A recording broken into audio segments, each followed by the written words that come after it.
Hello everyone, welcome to Scott Reviews Things in 4.5 minutes, and what am I looking at this time? Well, last year we lost a lot of great people, but one that was really close to me was Mike Nesmith. Famously known as being a member of the Monkees, but he was so much more than that. He broke out of the Monkees mold.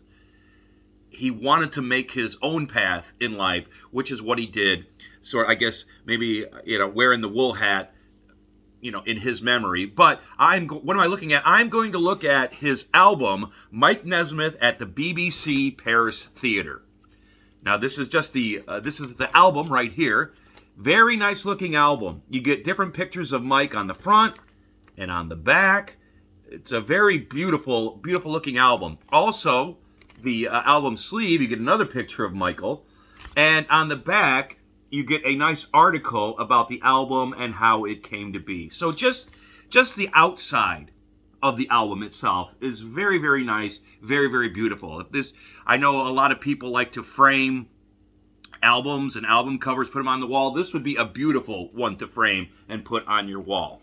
But I would suggest you listen to it first because it is a very, very beautiful album. The first side of the album are three songs, three older songs at the time for Michael Nesmith, and this is the definition of taking it down a notch. These were songs that he wrote with his first American band, and actually one song that he performed that was turned up on a couple of Monkees albums. But this is just a solo performance of him.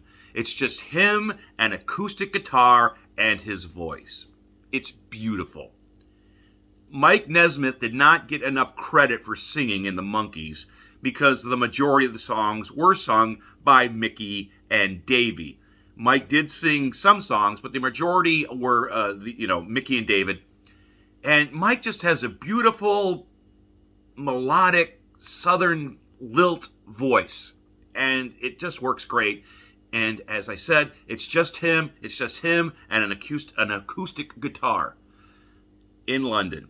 The first three songs are like lower energy versions of his three songs. They're very, very light. They're very, very beautiful.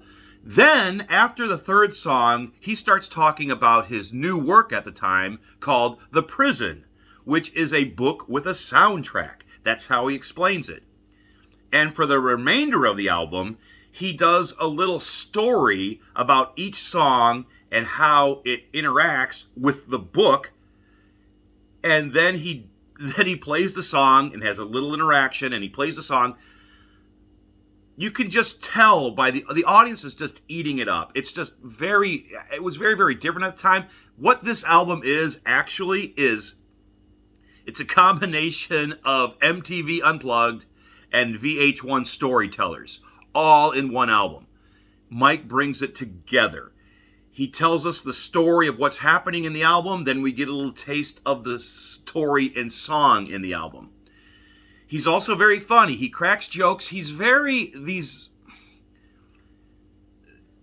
he talks about the album, it's a combination of metaphysics and love.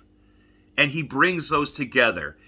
He wants this album, The Prisoner, to teach people how to love. He wants to teach people how to break out of the prison that they have put themselves in. Out of the prison, embrace love, and you can do that, and you can spread that love to other people. It's a very, very simple message, but it's a very, very powerful message. He also has Mike Nesmith's unique humor is also spread out through this album. I can't recommend this album more. If you're a Mike Nesmith fan, if you're a Monkees fan, this is a must-have in your collection. It will blow your mind at how simple it is. Thank you very much. Part of the reason I'm here, aside from having been asked to come, is to promote my new work, which is a book with a soundtrack.